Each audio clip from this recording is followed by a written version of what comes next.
Turma do Propósito, e aí, meu amado irmão, tudo bem com você? Espero que sim. Um capítulo das Escrituras por dia, orar todos os dias, tentar mudar, são os objetivos do nosso grupo Propósito. Estamos a 3 capítulos de terminarmos o livro de Provérbios. Então vamos juntos. O homem que muitas vezes sai repreendido, diz o capítulo 29, versículo 1, e endurece a serviço, será quebrado, sem que haja cura. Portanto, meu irmão, Deus fala, Deus avisa, muitas vezes nós escutamos, permanecemos com a coluna dura, não nos prostramos, dura serviço.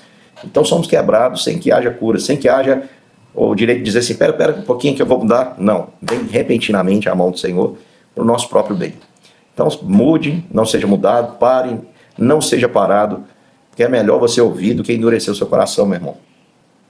Quando se multiplicam os justos, o povo se alegra, quando, porém, domina o perverso, o povo suspira.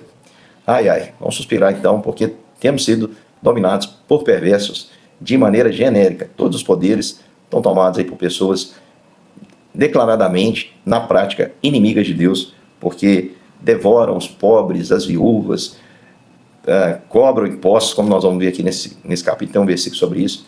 Misericórdia, irmãos, nós temos que orar, pedir ao Senhor.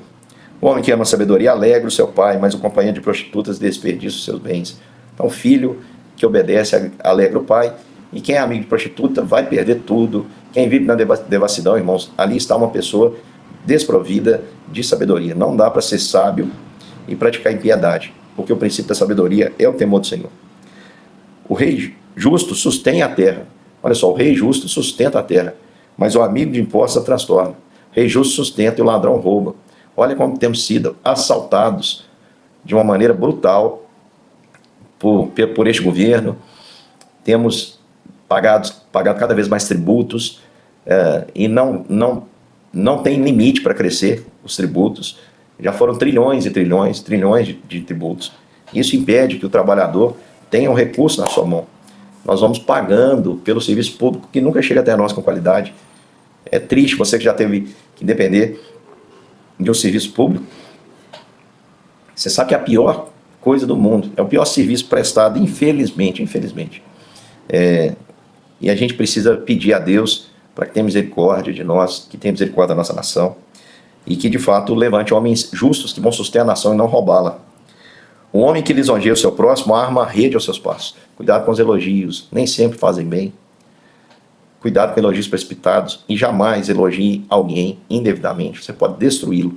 Você pode achar que está certo, que está bom, e esse lisonjeio vai ser uma armadilha para os seus passos.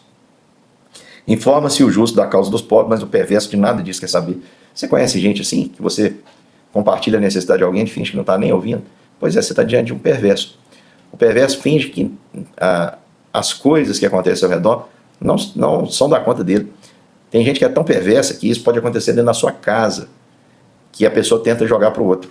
Um marido perverso, por exemplo, o filho está doente, ele não faz nada, ele fica esperando a esposa fazer as coisas, comprar um remédio, levar no médico, fazer tudo, e se ele puder guardar o dinheirinho dele, nossa, que maravilha. A mulher, existem mulheres assim também, que fazem o mesmo. A situação ali, com ela pode ajudar, mas ela espera que o outro faça. Isso não pode acontecer no nosso meio, meu irmão. Isso é a prova de que nós não somos pessoas que conhecem o Senhor. Não somos capazes de amar e de nos condoer com a situação daqueles que estão ao nosso redor. O homem escarnecedor alvoroça a cidade, mas o sábio desvia a ira. Então, quem é escarnecedor vai provocar briga, mas o sábio ele vai desviar a ira, porque briga, falta razão, e decisões tomadas sem razão acabam por trazer arrependimento depois. Se um homem sábio discute com o insensato, quer esse insensato se encolerize, fique com raiva, quer ele ria, não haverá fim. Ou seja, o sábio vai ficar ali falando, gastando saliva com o tolo que não quer mudar. Não gasta sua vida com isso não, meu irmão. Evite debates sem sentido. Se você vê que a pessoa quer te colocar à prova apenas para debater com você, sem sentido algum, ela não quer mudar de opinião, ela quer apenas, vamos dizer, irritar, provocar, deixa ela para lá. Os sanguinários aborrecem o íntegro, ao passo que, quanto aos retos, procuram tirar-lhe a vida.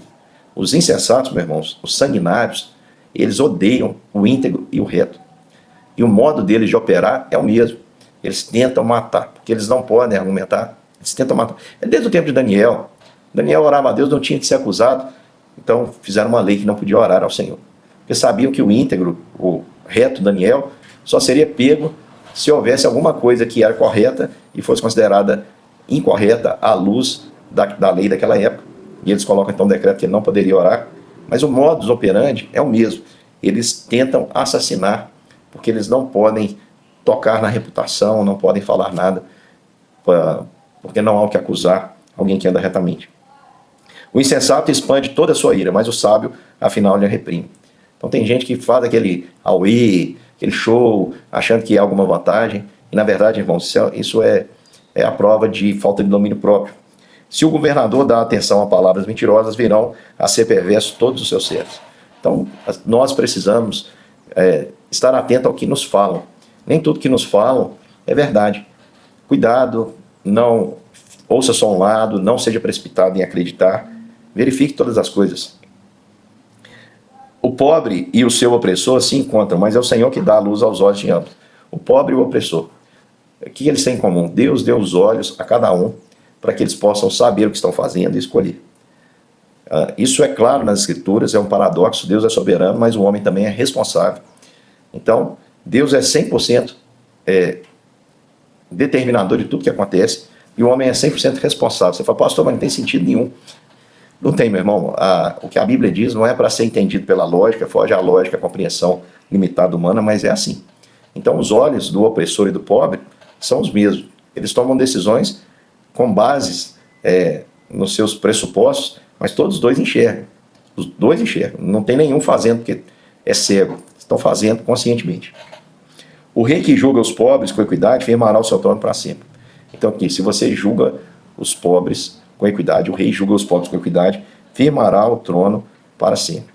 Porque a população pobre sempre é a maioria. Sempre vai ser numa nação, a população pobre sempre vai ser a base, vai ser a maioria. E essas pessoas buscam dignidade, equidade. É muito triste observarmos os políticos, muitas vezes se aproveitando disso, trocando em programas sociais, dizendo que é para o bem da população. E não é nada, meu irmão.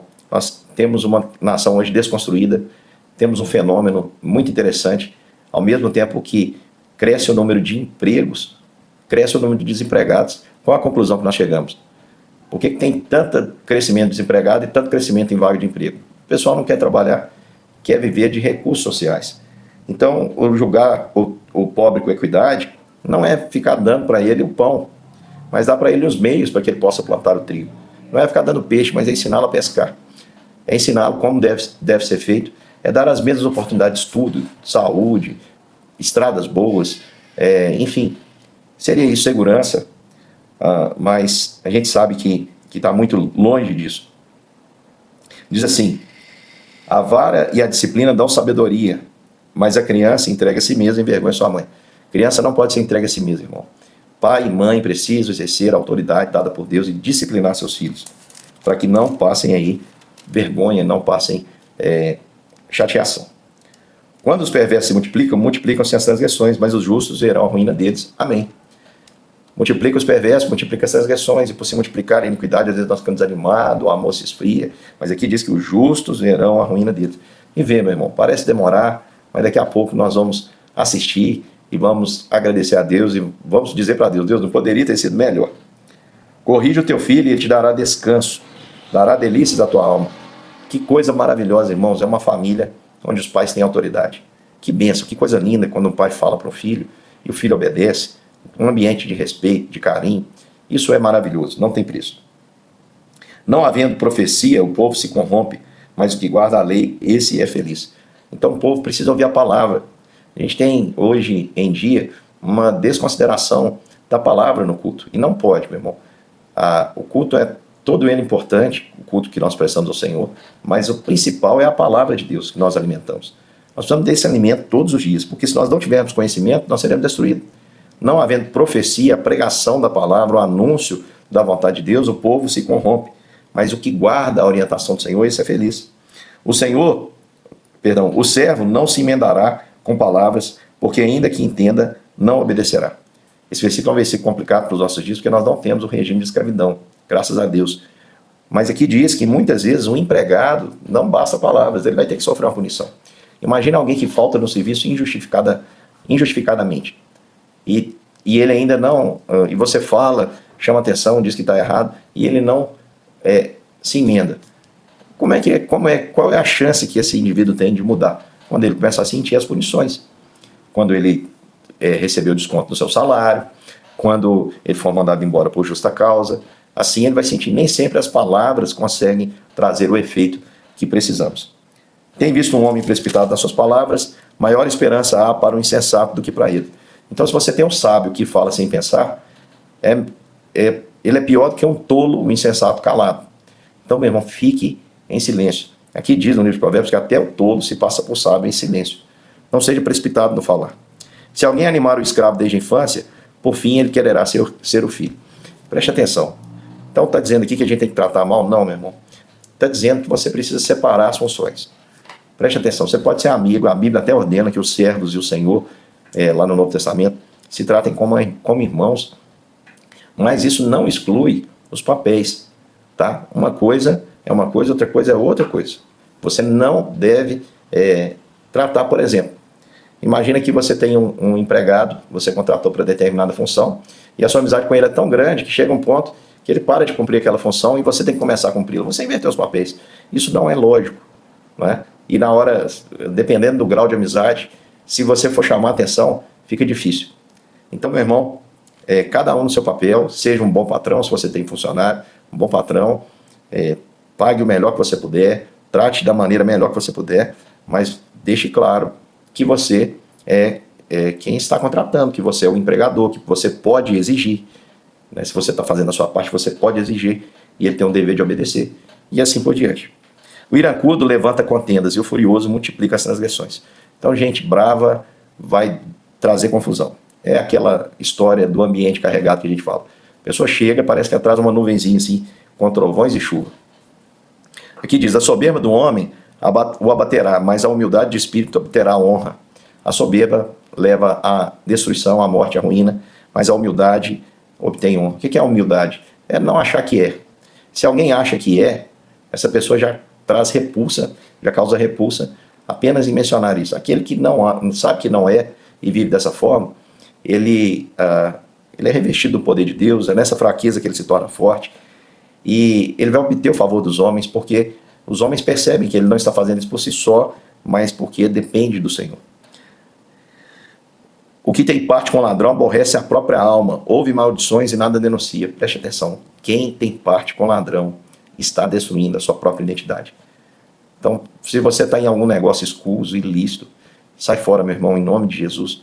Não vai adiantar você ganhar o mundo inteiro e perder a sua alma, ficar como um zumbi andando aí sem identidade, só uma carcaça, porque você perdeu o propósito da sua vida. Pelo quê? Por aquilo que o ladrão rouba e a traça come? Então sai disso, meu irmão, sai de qualquer esquema de corrupção, que isso não fica bem ao cristão. Quem teme ao homem, arma ciladas, mas o que confia no Senhor está seguro.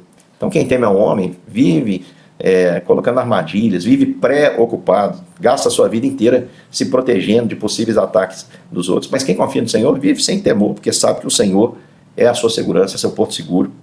Muitos buscam o favor daquele que governa, mas para o homem a justiça vem do Senhor.